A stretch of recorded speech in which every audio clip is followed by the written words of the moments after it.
London is one of the most iconic cities in the world and is an easy place to travel to and explore. This is Katie from Creative Travel Guide, and today we share these 9 essential London travel tips so that you can learn the basics before you visit the city.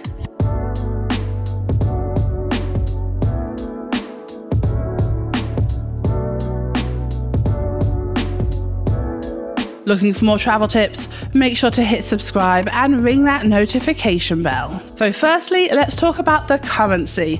So the UK uses the Great British Pound, and very few shops accept anything other than the pound or card payments. Money can be withdrawn from any ATM, but to avoid transaction charges, head to an ATM outside a chain supermarket or a bank. Some hotels and larger stores in London city centre may accept the euro.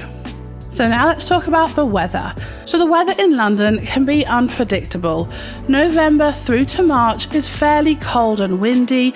June to August is warm and sunny most of the time, but incredibly crowded.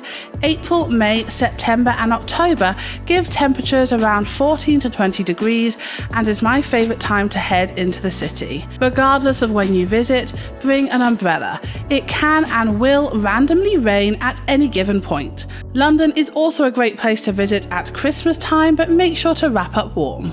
So on that note, when to visit London? So London gets very busy during the school holidays. Through the months of July and August, the queues can be unbearable, as is the Christmas events during the week leading up to Christmas. Avoid these times if possible, as well as the Easter half-term break, which tends to fall around April. London is one of those cities that is always busy, but to get the best weather and least crowds, September or June are great times to explore.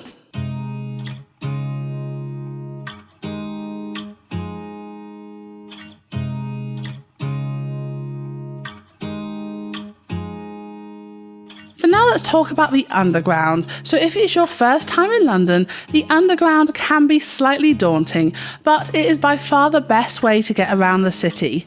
Taxis are too expensive, buses are too slow, and the city is far too big to spend all day walking around. Instead, pick up an Oyster card, use the machines at the Underground stations to top it up, and download the London Underground map onto your phone to help you navigate your way around the city.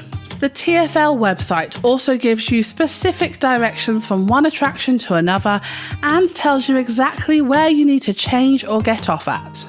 So now let's talk about the cost of London. London is expensive. Unfortunately, it is just one of those cities that is very pricey. Expect to pay at least £100 a night for a budget private room and at least £4 for a pint of beer, £7 for a lunch at a cafe, and upwards of £25 per person for a meal. To see all of the historic sites, we recommend you plan at least 4 days in London, which will cost you around £600 for those on a budget, not including travel to and from the city. So London is expensive, but there are ways that you can save money. Stick to using the Underground to get around, stay in hostels, and pick up the London City Pass to visit the paid attractions for discounted prices. There are also plenty of free things to do in London as well. We have a whole blog post about the free attractions to explore and enjoy in the city over on our website Creative Travel Guide, but make sure to visit places like Trafalgar Square and Covent Garden or the many museums. These are all free and a great way to explore the city.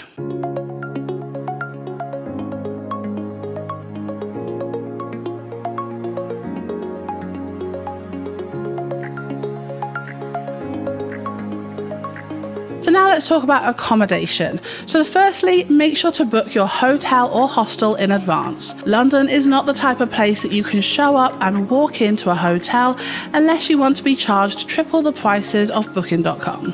If you are looking to save some money, check out budget chains like Travelodge, Premier Inn or Ibis.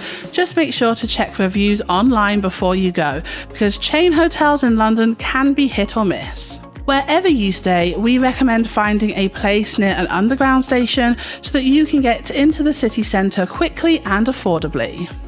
So now let's look at food in London. So there are a few must-eats when you visit the UK, and London offers them all. Book yourself an afternoon tea at one of the fancy hotels, go to a small local cafe for a full English breakfast, and don't forget to try fish and chips. Head to London Borough Market for local and fusion food items, and make sure to head to a pub at least once in your trip for a traditional pub lunch.